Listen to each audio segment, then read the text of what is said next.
Hello, Wolf Pups, it's your host, Raytheus, and welcome back to Doki Literature Club. We're back with our poem readings, and of course, like I said in the last video, I gotta choose Yuri first. I wonder if that makes it too obvious that I'm leaning towards Yuri right now. Yuri, show me what you got. I want to see what you got. See what you've written for today. Oh wait, she said that to me. Yuri stares at the poem with a surprised expression on her face. Do you like it? Raytheus, how did you pick up on this so quickly? Just yesterday I was telling you the kind of techniques worth practicing. Maybe that's why. Did a good job explaining. Really wanted to try giving it more imagery. Yuri visibly swallows. Oh boy. Even her hands appear sweaty. Mom's spaghetti. Already. I mean, it is a poem. Is that what I wrote? I'm not used to this. Used to what? I don't know. It's fine. Take your time. Yuri breathes and collects her thoughts. I know that Yuri likes to think before she speaks, so I offer that patience to her. Yeah. Just being appreciated like this, I guess. Probably sounds really stupid.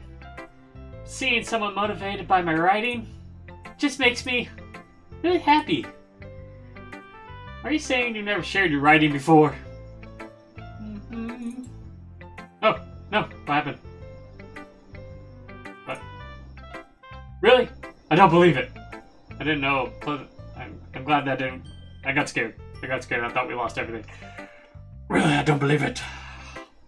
Really only write for myself. And besides, people would just laugh at me. Do you really think that? Again, Yuri nods.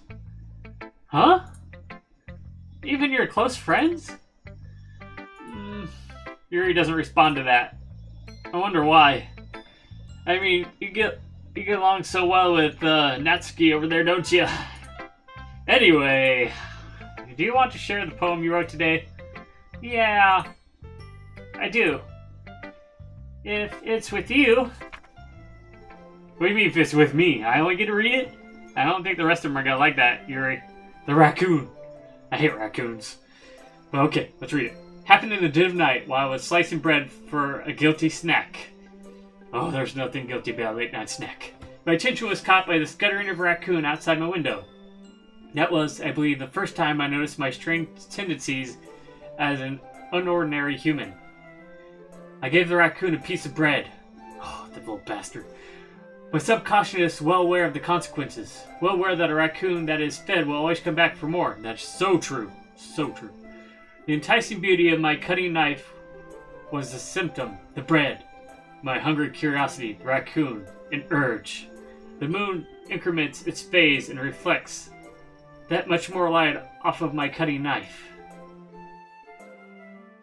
Oh, where are we at? The very same light that glistens in the eyes of my raccoon friend. I slice the bread, fresh and soft. The raccoon becomes excited. Or perhaps I'm merely projecting my emotions onto the newly satisfied animal. The raccoon is taken to following me. You could say that we've gotten quite used to each other. The raccoon becomes hungry more and more frequently, so my bread is always handy. Every time I brandish my cutting knife, the raccoon shows me its excitement. A rush of blood. Classic Pavlovian conditioning. I slice the bread. I feel myself again. Well, what's with the rush of blood, though, Yuri? Are you sure you're not carving the raccoon? I was a little more daring with this one than yesterday's. I can see that. It's a lot more metaphorical. I don't know if it's my fault, but I can begin to imagine what this poem is about. That's right. It's a bit closer to my preferred writing style. Using the poem as a canvas to express vivid imagery and conveying emotions through them. Yeah, if I take it at face value, then I can't even figure out what it's supposed to mean. Well, I think it's something that different people can relate to in their own way. I wanted to express the way it feels for me to indulge in my more unusual hobbies. So sort of things I'm usually forced to keep to myself, so I sometimes enjoy writing about them. Why do you keep them to yourself? Because they're embarrassing. People would make fun of me Don't you have anything like that, Radius? Radius? Well, yeah, I guess I do. I feel like everyone has a little something like that. The best we can do is respect each other and our individualities. Even if it's difficult sometimes, and some things make us uncomfortable. After all, if I hadn't learned to embrace my own weirdness, I would probably hate myself. I might be ranting a little bit now. But I'm glad that you're a good listener. Sayori, because she's like my best friend. So, we'll just go in the same order. Sayori, Monica, and Natsuki will be last. Oh, I like this one, Raytheus. It has some nice feelings in it. Ah, I'm glad. Still, though, your tone makes it sound like you liked yesterday's poem better. I guess you caught me. Sometimes you know me a little too well for my own good. Well, don't just try to be nice about it. Give me the whole cold hard facts. Right to my face. Just give it to me, Sayori. We know each other too well. If I'm doing a bad job, then I'd rather just hear it. Give it to me straight. No. I still like this one, I promise. You know, I wouldn't lie to you, Raytheus. Never, ever. Yeah, I guess so. What made yesterday's poem so great compared to this one, then? Well, I'm not very good at figuring out if poems are good or bad. That's why I just go by my heart. If it makes me feel things, then it must be a good poem. Not sure that's exactly how it works. Then again, I guess conveying feelings is a pretty important part of this whole thing. Yeah, maybe. Honestly, I don't even know what kind of writing you like in the first place. Yeah, me neither. Why don't you at least try giving it some thought? Aw, you want to write something for me? That's so sweet! Yeah, right. But you're always thinking about other people. You need to think about yourself once in a while. If you don't, you might end up getting hurt at some point. Eh? Well, I don't really know what you mean, but I'll try to keep it in mind. Well, whatever, Sayori. Anyway, let's see. I guess I like happy poems. Wait. Sometimes I like sad poems, too. Sometimes a little bit of both. There's a word for that, right? What's the word I'm looking for? Bittersweet. Yeah. I like things that are happy and things that are sad. Happy and sad. I can't see you liking something sad, Sayori. Well, I like happy the most.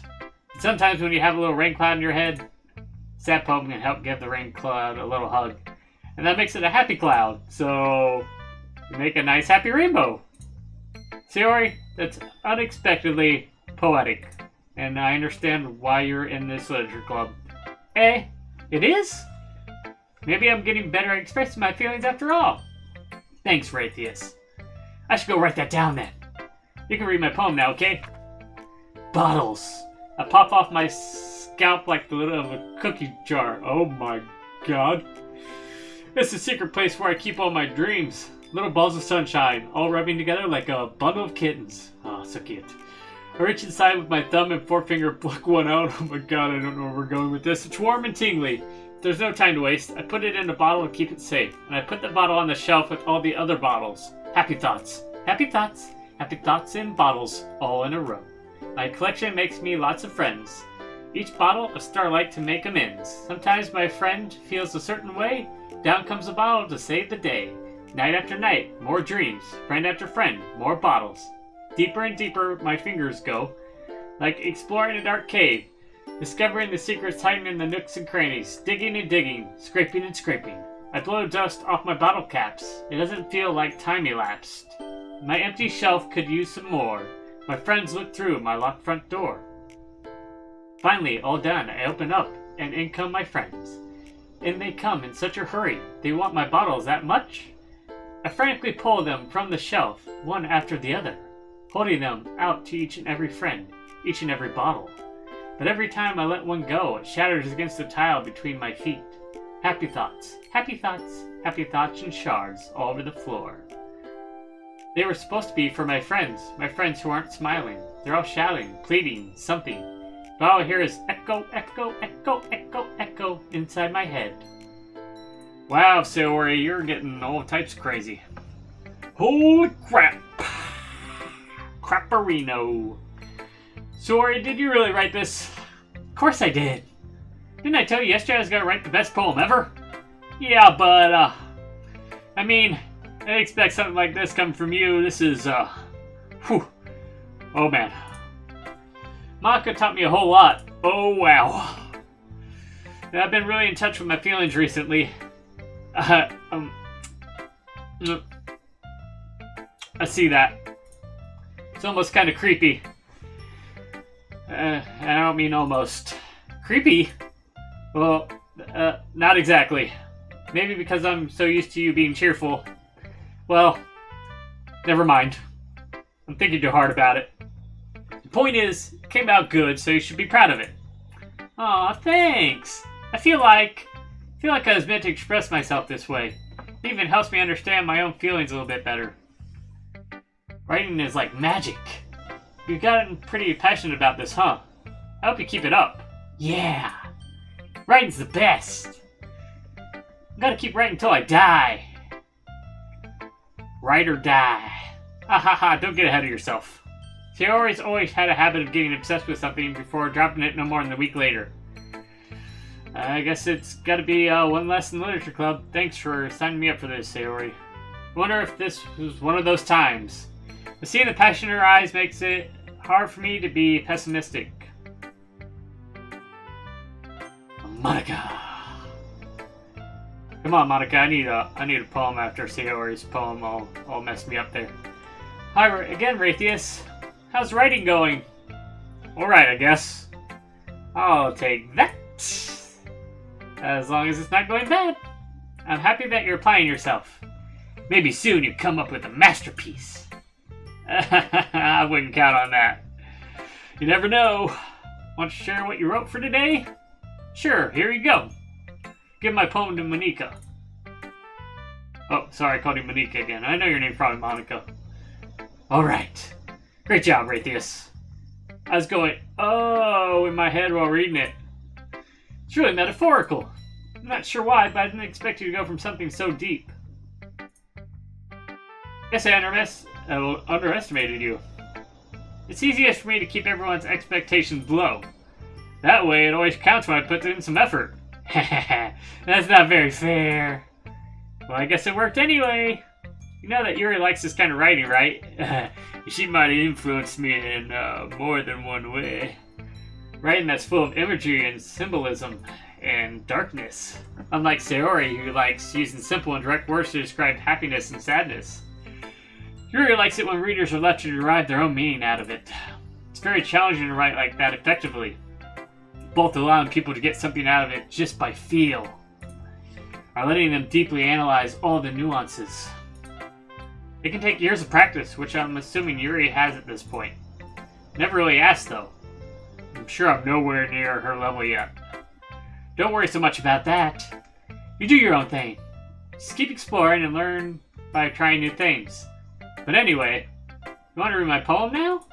I like the way this one turned out, so I hope you do too. Alright, let's take a look. Save me. The colors, they won't stop. Bright, beautiful colors. Flashing, expanding, piercing. Red, green, blue, and endless. Cacophony of meaningless noise. The noise that won't stop. Violent. Grating waveforms. Squeaking, screeching, piercing. Sine, cosine. Oh, cosine, tangent. Like playing a chalkboard on a turntable. Like playing a vinyl on a pizza crust. An endless poem and meaningless. Short but sweet, Sayori. It's even more abstract than your last one, huh? I guess it's just the way I write. I'm sorry if you don't like it. No, I never said that. It's just kind of the thing I've never really seen before, I guess. I kind of like playing with my space on the paper. Choosing where and how to space your words can totally change the mood of the poem. It's almost like magic. You're not the only one who said everything's like magic around here. The way I wrote the lines really short makes it feel like they're trying to speak over the noise. I see. Still hard for me to tell what it's about, though. Sometimes asking what a poem is about isn't the right question. A poem can be as abstract as a physical expression of a feeling, or a conversation with the reader. So putting it that way, not every poem is about something. Anyway, Here's Monika's writing tip of the day. Sometimes you'll find yourself facing a difficult decision. When that happens, don't forget to save your game. You never know when you might change your mind. That's probably a hint. But I'm not going to save my game. My decisions are final. I'm not going back and be like, oh, I should have chose that. Nope. It's all 100%, baby. All 100%. Or when something unexpected may happen. Wait, is this tip even about writing? What am I even talking about? Oh, I know what you're talking about. Yeah, or do I? That's my advice for today. Thanks for listening. Natsuki, your last place as always. Well, it's not really any worse than your last one. But I can't really say it's any better either. Huh? Phew, what? Well, anything that isn't a train wreck, I'll take as a win, you know? And I get the feeling you're probably the most critical. Hey, what makes you... Wait, maybe that was a compliment. Glad to see someone recognize my experience. Well then, keep practicing and maybe you'll be as good as me someday. That's, something tells me Natsuki completely missed the point. Come to think of it, this kind of reminds me of Sayori's poem from yesterday. Eh? You think so? Yeah. Well, I guess if you've been friends with her for so long, you might be on the same wavelength. But you never really struck me as her type. Didn't you say that before? I'm getting deja vu like you said that before. Sayori has a type all of a sudden? Well, I don't know, but honestly, how can someone so, fluffy spend so much time with someone like you? It's like she's dragging around a dead weight. That was a little unnecessary, Natsuki. I mean, true, but a little unnecessary. But think of it this way, if it weren't for me, she would probably just fly away like letting go of a balloon. Like, pew! You could say we each take care of each other in our own way. Whatever it is, I don't get it. Oh yeah, guess I'm supposed to show you my poem. Here. Amy likes spiders. You know what I heard about Amy? Amy likes spiders. Icky, wriggly, hairy, ugly spiders. That's why I'm not friends with her. Amy has a cute singing voice. I heard her singing my favorite love song. Every time she sang the chorus, my heart would pound to the rhythm of the words. But she likes spiders. That's why I'm not friends with her. It's a pretty lame excuse, Natsuki. Sorry, I had to pause in the middle of your poem. One time I hurt my leg really bad. Amy helped me up and took me to the nurse. I tried not to let her touch me. She likes spiders, so her hands are probably gross. That's why I'm not friends with her. Amy has a lot of friends. I always see her talking to people. She probably talks about spiders. What if her friends start to like spiders too? That's why I'm not friends with her. Doesn't matter if she has other hobbies. Doesn't matter if she keeps it private. Doesn't matter if it doesn't hurt anyone. It's gross. She's gross. The world's better off without spider lovers. And we gotta tell everyone. That's gross. Just gross. It's gross. It's gross. Not bad, right? It's quite a bit longer than yesterday's. Yesterday's was way too short. I was just warming up. I hope you didn't think that was the best I could do. No, of course not. Anyway, the message is pretty straightforward in this poem. Spiders are gross. The end. I doubt I have to explain it. Sometimes you can explain complicated issues with much simpler analogies. And it helps people realize how stupid they're being. Like anyone would agree that the subject of the poem is an ignorant jerk. You know people like that? Of course, it's about how everyone thinks my... That doesn't matter. It could be about anything. I wrote it to be easy to relate to. Everyone has some kind of weird hobby or guilty pleasure. Something that you're afraid if people find out, they make fun of you or think less of you. That just makes people stupid. Who cares what someone likes? As long as they're not hurting anyone, it makes them happy. I think people really need to learn to respect others for liking weird things. Huh, that's funny. Yuri wrote about something similar today. Huh? Did you say Yuri? Yeah. She said her poem was about an unusual hobby of hers. I didn't really get it, but she said something similar to you. That people shouldn't make each other feel insecure about those things. Really? Well, I mean, Yuri's pretty weird, so I wouldn't doubt that she has some weird hobbies. Not that there's anything wrong with that. It's not like I would judge her or anything. Natsuki has trouble finding words. I guess I should try not to be so mean to her. She feels insecure about her weird behaviors and stuff. I mean, I always hate people who make me feel insecure. And Yuri made me feel insecure yesterday. But the way you put it sounds like she's learned her lesson. Well, I would say so. Even if her writing style is really different, I'm sure she'll appreciate the message in her poem. It's what I do best, after all. I don't like writing unless there's a good message to take away from it. Like conveying emotions is important. But I want to make people think, not just feel. Remember that. I'm gonna write a good one for tomorrow, too, so look forward to it. Okay, everyone. We're all done reading each other's poem, right? I have something extra planned today, so if everyone could come sit at the front of the room. But that's it for today's activities. We've read everybody's poems. Tomorrow's activities will be in the next video. If you like this one, give it a paws up, subscribe, join the pack. Till next time, take care.